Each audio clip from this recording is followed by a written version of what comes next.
वीरेंद्र सिंह जी से ये पूछ लो, 1 साल हो गया। पहले धमकी दी थी गठबंधन तोड़ोगे तो मैं पार्टी छोड़ दूं। मुझे नहीं लगता कि हरियाणा प्रदेश में या देश में भी ऐसा कोई पॉलिटिशियन है, अगर उन्हें निर्णय करना है तो निर्णय अपनी राजनीतिक तौर पर ले। जननायक जनता पार्टी की चिंता छोड़ दे। अगर हमारा अलायंस रहेगा तो मजबूती के साथ रहेगा।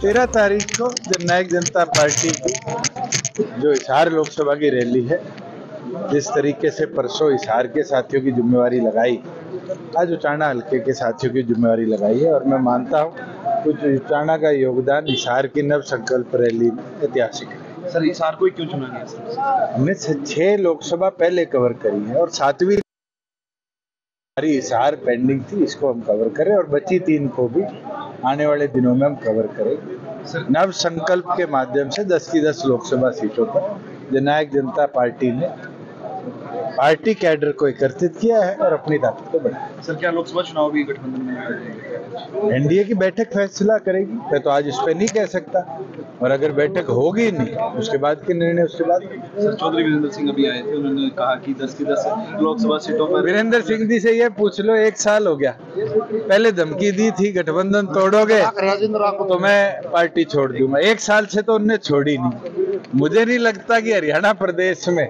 या देश में भी ऐसा कोई पॉलिटिशियन है जो सन्नी देओल की मूवी में नहीं तारीख पे तारीख दिया करते थे, उस तरीके से सिर्फ अल्टीमेटम पे अल्टीमेटम दे रहे।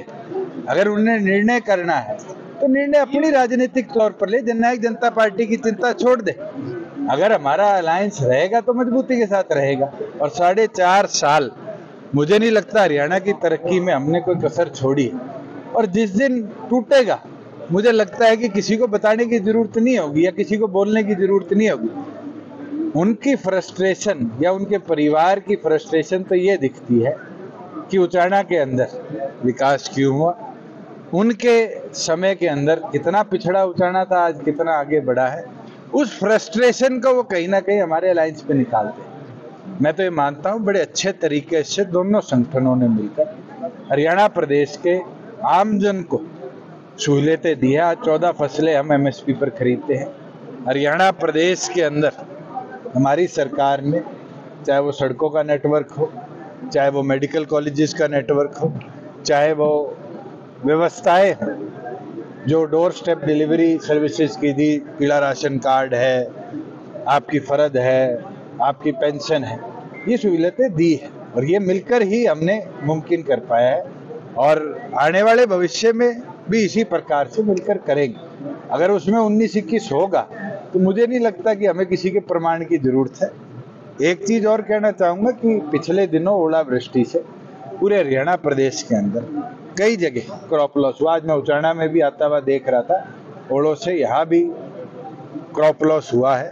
क्षतिपूर्ति पोर्टल को 1 तारीख को खोल दिया गया था। फार्मर दिन प्रतिदिन उस पर अपनी फसलों के नुकसान को अपलोड कर रहे हैं और मैं मानता हूं कि जैसे ही 15 तारीख को सभी किसानों की क्रॉप लॉस के अपडेशन आ जाएगी, इमीडिएटली क्षतिपूर्ति सहायक के हमने आदेश दे दिया, उनको लगाकर क्रॉस वेरिफिकेशन भी करेंगे और हम किसान का मुआवजा भी तुरंत उसके बाद उसके खाते में दिसंबर। सर, अनुराग डांडा कहते हैं कि डिप्टी सीएम ने कहा था कि गठबंधन के लेकर सवाल करते थे, हमारा तो हो गया, अभी वो देखें उनकी छड़ी। चलो अनुराग जी ये भूल जाए कि पिछली बार हमारे साथ 3 सीटों पे आए थे। आम आदमी पार्टी तो राष्ट्रीय पार्टी बन गई, 3 की 5 पे 10 पे जाना चाहिए था, मगर वो हमारे साथ 3 पे थे और ऐसी मजबूरी क्या कि कांग्रेस के साथ 1 पे ही रुक गए। और मैं तो उम्मीद रख रहा था अनुराग जी चुनाव लड़ते, वो बेचारे सुशील जी फंसा दिए। ये तो जनता है।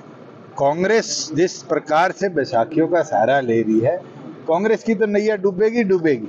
मुझे लगता है दिल्ली में जो सीटें केजरीवाल जी ने उनको दी है वो केजरीवाल को भी ले डूबेगी।